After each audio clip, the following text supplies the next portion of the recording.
Hello বন্ধুরা, hi friends, তোমাদের সবাইকে গুড ইভিনিং, শুভ সন্ধ্যা। তোমরা সবাই কেমন আছো বলো? আশা করি ভালো আছো, সুস্থ আছো। আমি চলে এসেছি আবার সন্ধ্যের সময়। আজকে সারাদিনের ব্লগ করিনি, আজকে আমি ডাক্তারের কাছে গেছিলাম।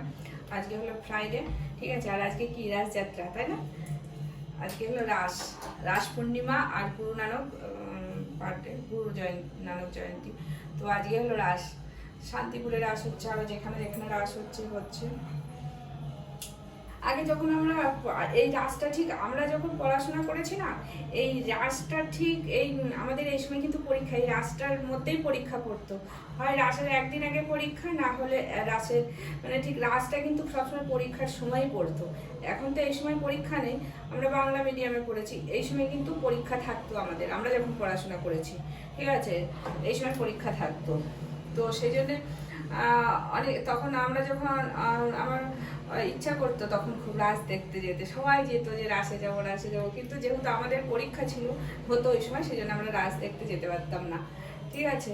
অনেক শখ ছিল বলতো এরকম। আমার মা একবার রাস দেখতে গেছিল, আমার মায়ের মামার বাড়ি, পিসির বাড়ি ছিল এখানে, তো রাস দেখতে গেছিল। আমরা যাইনি, আমাদের পরীক্ষা ছিল বলে সেই জন্য যেতে পারিনি।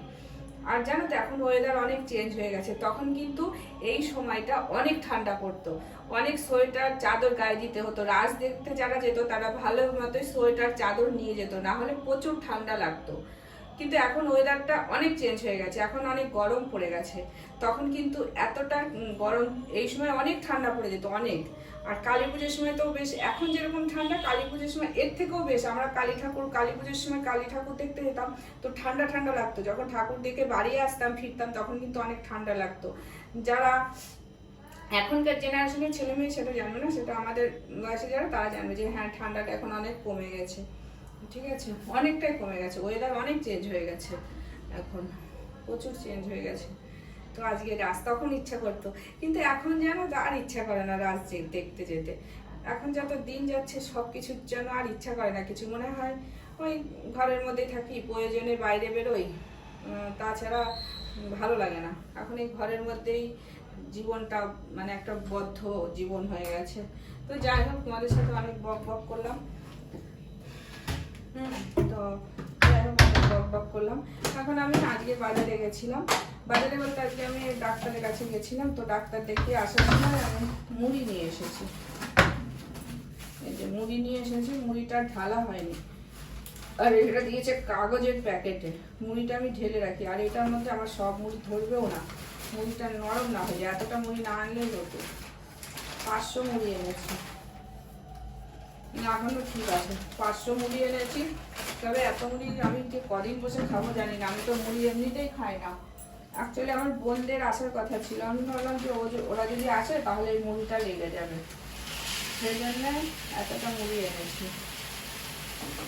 থেকে আমাদের এখানে এই মুড়িটা পাওয়া যায়, এটা খেতে খুব টেস্ট। যে একবার খাবে বলবি যে না সত্যি খুবই ভালো খেতে। বলে হাতে ভাজা মুড়ি, কিন্তু আমার মনে হয় না এটা হাতে ভাজা মুড়ি, এটা তোমার মেশিনে ভাজা মুড়ি। এখন তো কি আর হাতে মুড়ি ভাজে? হ্যাঁ, কয়েকজনা যারা গ্রামে থাকে, যারা মুড়ি ভেজে খাওয়ার অভ্যস্ত, তারাই হয়তো এখনো মুড়ি ভাজে। একসময় আমার বাপের বাড়ি তো প্রচুর মুড়ি ভাজা হতো, আমরা মুড়ি ভাজতাম। মুড়ি ভেজে তারপরে ওই একটা ঝাঁঝরি আছে, তার মধ্যে আমার ঠাকুমা ঢেলে দিত মুড়িটা, আর আমরা এরকম নাড়তাম পাটকাঠি দিয়ে। ওই আবার অনেকে বলবে পাটকাঠিটা কি জিনিস, ওই পাট ছাড়ালে যে একটা কাঠি বেরোয় ওটাকে পাটকাঠি বলে। এখন আর কোথায় সেই সব, এখন আর সেই সব নেই, সব পুরোনো। আর আমি না এখনো চা খাইনি, এখনো চা খাইনি। তো চা খাবো, একটা কথা মনে পড়ে গেল, সেই জন্য হাসি লাগলো। তো তোমাদের সবাইকেই বলি, তোমরা যারা আমার ভিডিও দেখছো তাদেরকে অনেক অনেক ধন্যবাদ আর অনেক ভালোবাসা। তোমরা এইভাবে আমাকে সাপোর্ট করে যেও, আর আমার ভিডিওটা পুরোটা দেখার চেষ্টা করো। আর যারা নতুন, আমার চ্যানেলটাকে একটু সাবস্ক্রাইব করে দিও, ঠিক আছে। আর কি বলবো, আমি সাধারণত এই কথাটা বলি না যে আমার চ্যানেলটাকে সাবস্ক্রাইব করে দিও। তো আজকে কি মন হলো, যাই হোক বললাম তোমাদেরকে। তোমাদের যাদের ইচ্ছা করবে, না ইচ্ছা হলে না করবে, কোনো ব্যাপার না। আর এনেছি এক প্যাকেট বড়ি, বড়িটা খেতে বেশ ভালো লাগে, কি বলো? বড়িটা খেতে ভালো লাগে, অনেকেই খায় বড়িটা। তো এক প্যাকেট বড়ি এনেছি, আর ময়দা এনেছি, এই যে ময়দাটা এনেছি।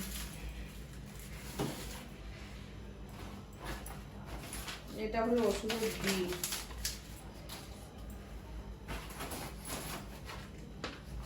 আর এনেছি কেক।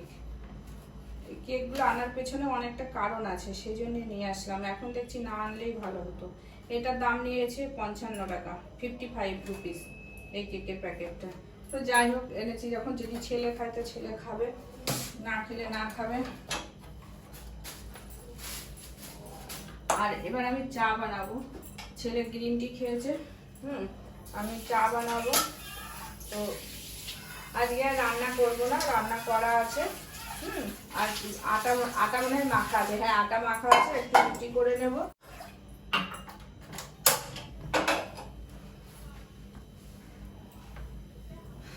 চা বানাই, ঠিক আছে। আর রাতে আজকে কিছু রান্না করবো না, বললাম তো তোমাদের, শুধু রুটিটা করবো, আর সব রান্না আছে, কিছু রান্না করবো না। এই মা অনেকটা চিনি দিয়ে দিলাম, যা থাকতে হবে। তোমরা সবাই ভালো থেকো, সুস্থ থেকো। আমি সন্ধ্যেবেলায় জাস্ট একটু আরাম করি। সন্ধ্যেবেলায়, হ্যাঁ বিকেলবেলায় খাওয়া দাওয়ার পরে আমি একটুখানি ঘুমাই। আর একটা ভিডিও এডিটিং করলাম, করতে করতে খুব ঘুম পেয়ে গেল, তো ঘুমিয়ে পড়লাম। আবার ঘুম থেকে উঠে আবার ভিডিও এডিটিং করলাম, করে ঠরে তো তারপরে ছেলেকে চা বানিয়ে দিলাম। যাই হোক, তো সন্ধ্যাবেলা অন্যদিন রান্না থাকে, বাট আজকে রান্না নেই কিছু, আজকে শুধু রুটিটা করব। রান্নাটা দুপুরবেলায় করা আছে, যা আছে অনেক ডাল আছে, ডাল করেছিলাম, মটর ডাল, ডাল আছে, তারপরে তোমার পেঁপের ঘন্ট করেছিলাম সেটা আছে, বিনস দিয়ে গাজর দিয়ে আলু দিয়ে ভাজা করেছিলাম সেটা আছে। আর ভাবছি দুটো ডিম সিদ্ধ বসিয়ে দেবো, একটা আমি খাবো, একটা আমার ছেলে খাবে। এই চাটা হয়ে গেলে ডিম সিদ্ধটা বসিয়ে দেবো। তো চলো, তোমাদের সবাইকে বাই বাই, টাটা। আমি চাটা করে নিই। হ্যাঁ, তোমরা সবাই ভালো থেকো, সুস্থ থেকো। এখনকার যা দিন পড়েছে, সুস্থ থাকাটাই মুশকিল। তবে তোমরা সবাই সুস্থ থেকো, ভালো থেকো। আর আমাকে যেভাবে সাপোর্ট করছো অবশ্যই এইভাবে সাপোর্ট করো। আর কি বলবো, চলো টাটা।